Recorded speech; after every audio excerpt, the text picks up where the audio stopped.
23 de junio de 1942. Observadores de la Royal Air Force en el aeródromo de Pembrey en el sur de Gales miraban a través de los binoculares mientras un elegante caza alemán descendía entre las nubes y se alineaba para aterrizar. Las sirenas de alarma deberían haber estado sonando. Los cañones antiaéreos deberían haber estado siguiendo al avión enemigo.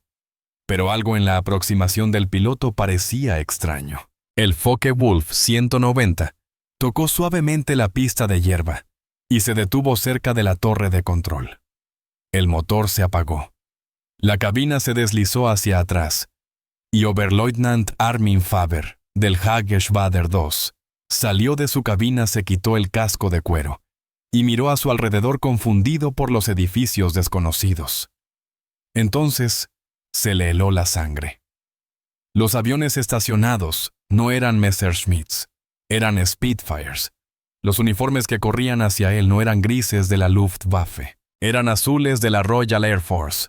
Y la realización que golpeó a Faber en ese instante fue la misma que simultáneamente sacudía a los oficiales de inteligencia británicos en todo el sur de Inglaterra. El caza más letal de Alemania. El avión que había estado diezmando a los pilotos aliados durante meses. Esa misteriosa arma nueva, aparentemente invencible en combate, acababa de ser entregado intacto a Gran Bretaña por un piloto que se había desorientado y creía estar aterrizando en Francia. El golpe de suerte para la inteligencia fue asombroso. Pero lo que descubrirían los pilotos de prueba estadounidenses cuando finalmente pusieron las manos sobre ese avión cambiaría la manera en que todos los cazas aliados se enfrentarían a los alemanes durante el resto de la guerra. Durante 8 meses el Focke-Wulf 190 había sido una pesadilla que perseguía a los pilotos aliados a través del canal. Apareció por primera vez en combate sobre Francia en septiembre de 1941. Y desde su primer enfrentamiento los pilotos supieron que se enfrentaban a algo extraordinario. El líder de escuadrón, J. E. Johnson, quien más tarde se convertiría en el as de la RAF, con mayor puntuación se topó con un F-22 690 a comienzos de 1942 y apenas sobrevivió. Era más rápido que nuestros Spitfire MK. En vuelo nivelado y en picado escribiría después. Podía rodar mejor que nosotros. Su poder de fuego era devastador. Por primera vez en la guerra, nuestros cazas estaban completamente superados. Las estadísticas confirmaban el terror. En los primeros 6 meses de 1942, las pérdidas de cazas de la RAF sobre Francia aumentaron drásticamente. Pilotos veteranos que habían sobrevivido a la batalla de Inglaterra eran abatidos por un avión que no podían igualar. El F-290 podía zambullirse para escapar, superar a los Spitfires en maniobras de giro y destruirlos con cañones que disparaban proyectiles explosivos de 20 milímetros. Los pilotos estadounidenses que llegaban a Gran Bretaña con sus P-47 Thunderbolt escuchaban las advertencias de inmediato. No entres en combate de giros con un 190. No intentes superarlo en maniobra. No compitas en un picado. La lista de lo que no debía hacerse era larga. La lista de lo que podía funcionar era aterradoramente corta. La inteligencia necesitaba respuestas desesperadamente. ¿Qué hacía este avión tan eficaz? ¿Cuáles eran sus limitaciones? ¿Cómo podían los cazas aliados contrarrestarlo? Pero obtener esas respuestas requería examinar un F-22 190 real. Y todos los ejemplares derribados sobre suelo británico estaban demasiado dañados para revelar sus secretos. Entonces Armin Faber cometió su error catastrófico. Antes de continuar, me encantaría saber desde dónde estás viendo este video y qué sabes sobre el F-190. Deja un comentario abajo y cuéntame si ya conocías esta historia y si aprecias este nivel de detalle histórico. Espero que te suscribas al canal. Estas historias requieren una investigación seria para obtener los detalles correctos y saber que estás ahí hace que todo valga la pena. El Oberleutnant Armin Faber no era un piloto novato. A los 21 años ya había conseguido varias victorias y era considerado un miembro experto del Hageschwader II, el prestigioso ala de caza Richthofen. El 23 de junio de 1942, Volaba como parte de una barrida de caza sobre el Canal de la Mancha, proporcionando cobertura superior a bombarderos alemanes que atacaban objetivos costeros. La misión había transcurrido sin problemas hasta el vuelo de regreso. En algún punto sobre el canal durante maniobras agresivas al enfrentarse a cazas británicos, Fiver se desorientó. Las nubes ocultaban la línea costera. La posición del sol le dio indicaciones falsas de dirección. Y cuando rompió la capa de nubes y vio un paisaje verde con un aeródromo debajo, su mente hizo una suposición simple pero fatal. Creyó que estaba sobre Francia mirando una base de la Luftwaffe. En realidad estaba sobre Gales, mirando la base RAF Pembry. El error parece imposible en retrospectiva, pero la desorientación en combate era más común de lo que los ejércitos admitían. Los pilotos que volaban a gran velocidad entre nubes, realizando maniobras de alta G, que afectaban el flujo sanguíneo al cerebro, a veces perdían el sentido de la orientación. Fiver había girado 180 grados durante el combate y simplemente no se dio cuenta. Cuando aterrizó y vio los Spitfires, Fiver intentó reiniciar el motor y despegar nuevamente, pero el personal de la RAF ya estaba rodeando el avión. En cuestión de minutos, estaba bajo custodia mientras los oficiales de inteligencia británicos examinaban el impecable Focke-Wulfs de Intente-A que reposaba sobre su pista. La reacción inmediata en el cuartel general de la RAF rozó la euforia. El mariscal del aire Sholto, Douglas, comandante del mando de cazas, ordenó de inmediato que el avión fuera trasladado al Royal Aircraft Establishment de Farnborough para su análisis. Cada aspecto de la máquina debía ser documentado, medido y analizado. En menos de 48 horas, el F-22 estaba en Farnborough, siendo inspeccionado por los mejores ingenieros aeronáuticos británicos. Lo que encontraron explicó todo lo que los pilotos aliados habían estado experimentando en combate. El avión era una obra maestra de ingeniería práctica. Mientras el Spitfire representaba la elegancia del diseño aerodinámico, el F-290 encarnaba la funcionalidad brutal. Su motor radial BMW 801 producía 1.600 caballos de fuerza frente a los 1.470 del Spitfire Mark V. Pero la potencia bruta no era toda la historia. La ventaja más devastadora del F-290 era su velocidad de alabeo. El avión podía cambiar de inclinación de un lado a otro más rápido que cualquier caza aliado.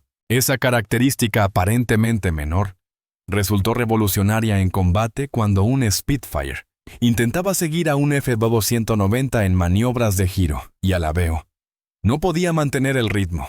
El piloto alemán podía invertir la dirección, ganar ángulos y alinear sus disparos antes de que el piloto aliado alcanzara a reaccionar.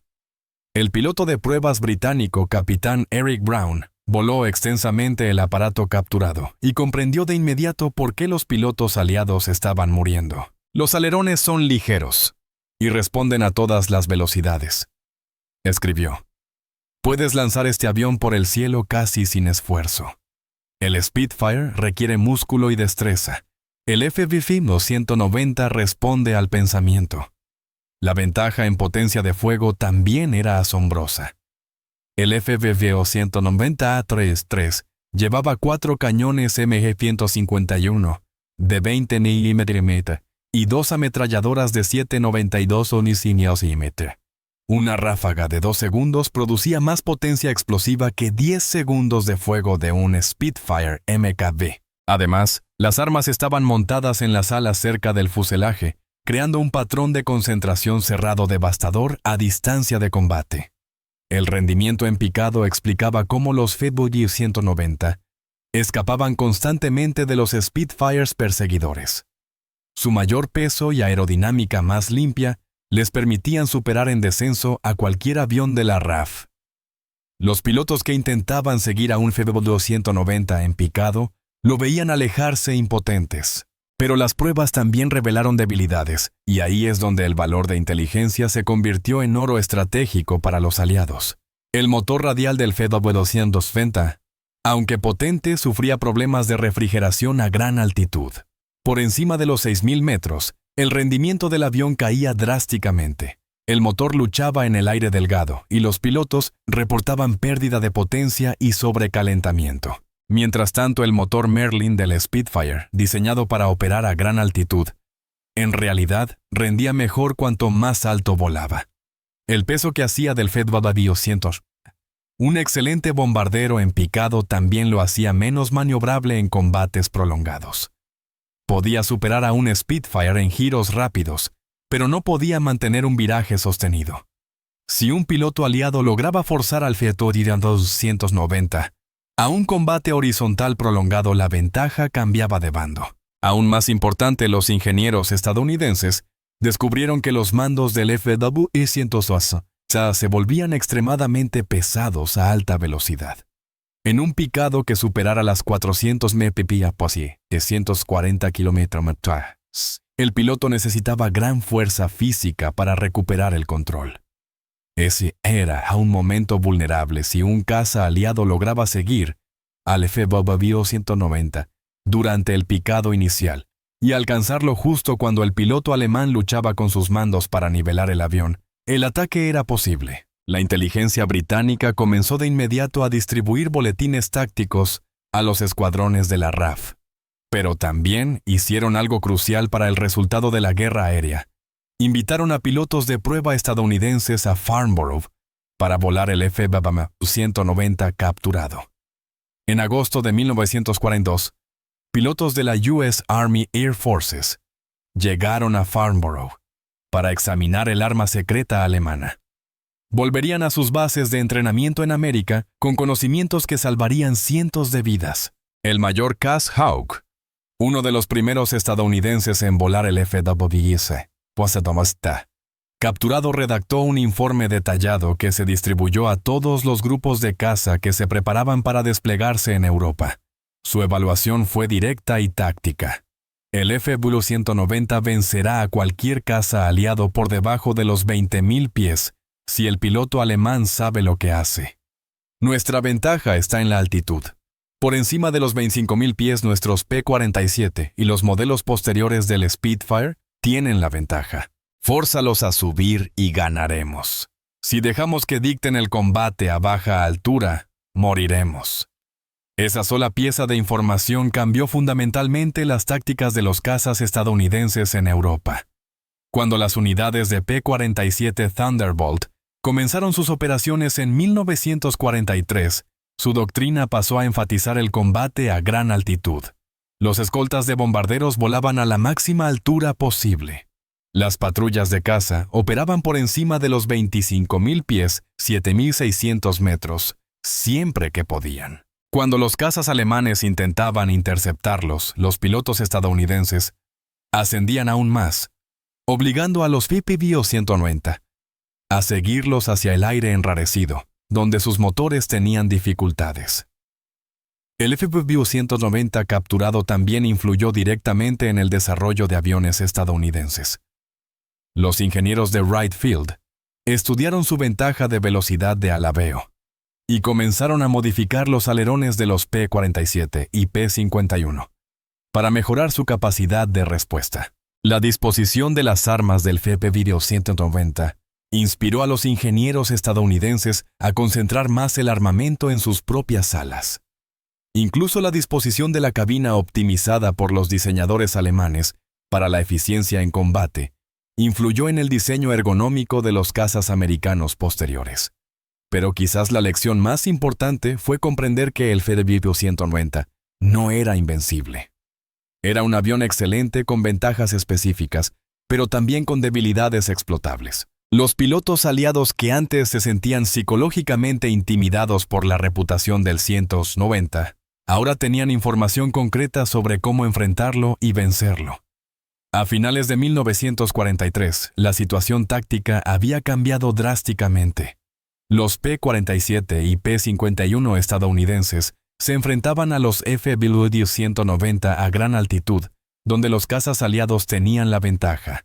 El Spitfire M-9 de la RAF, con un motor Merlin mejorado, podía igualar el rendimiento del FW-190 en casi todo el rango de altitudes, y los pilotos de ambos bandos comprendían que volaban aviones optimizados para condiciones distintas.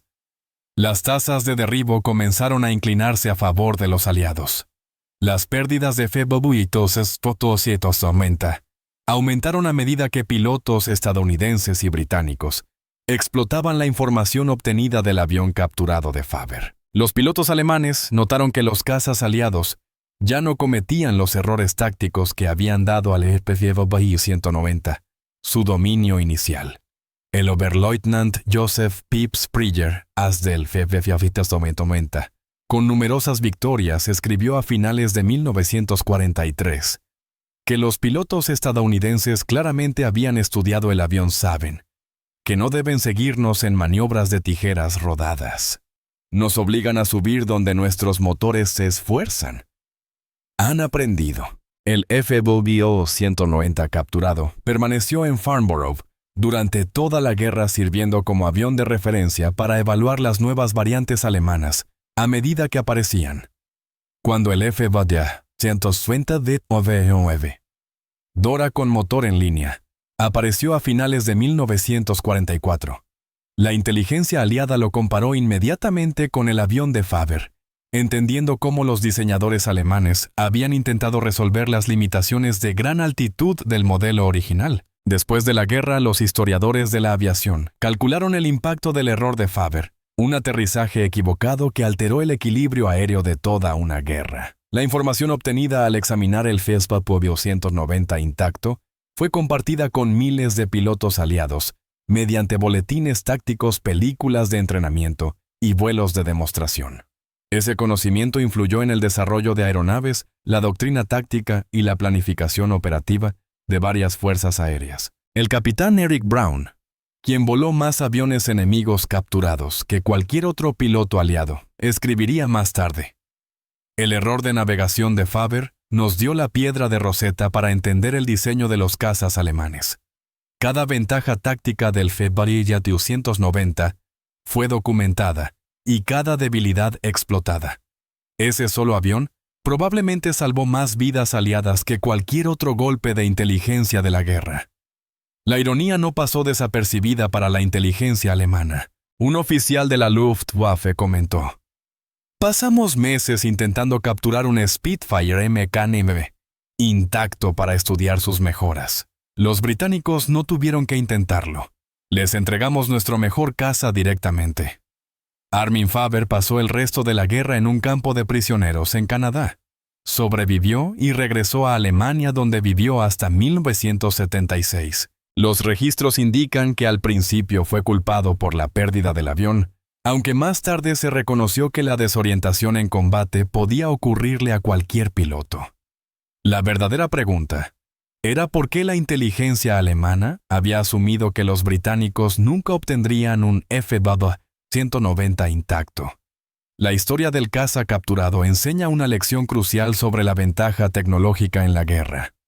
El Focke-Wulf 190 representó un salto cuántico en diseño de cazas al aparecer en 1941. Durante casi un año, dominó el cielo gracias a su rendimiento e ingeniería innovadora, pero esa ventaja se desvaneció en cuanto los ingenieros aliados pudieron estudiarlo. Ningún avión es invencible, todo diseño implica compromisos. El dominio del F-190 a baja altitud se logró a costa de un pobre rendimiento en gran altura. Su excelente velocidad de alabeo trajo controles pesados a alta velocidad. Su potente armamento añadió peso que redujo maniobrabilidad. Una vez comprendidas estas limitaciones, los aliados las explotaron con precisión. Hoy el F-190 es recordado como uno de los grandes cazas de la Segunda Guerra Mundial. Los museos lo exhiben como obra maestra de la ingeniería alemana, pero su fama está unida al golpe de inteligencia que reveló sus secretos. En el complejo cálculo de la guerra, una desorientación sobre el Canal de la Mancha transformó el arma secreta de Alemania en un libro abierto. El avión que Armin Faber entregó por error a Gran Bretaña se convirtió en el que enseñó a los aliados a ganar. La lección persiste. La tecnología superior importa, pero la inteligencia superior importa más.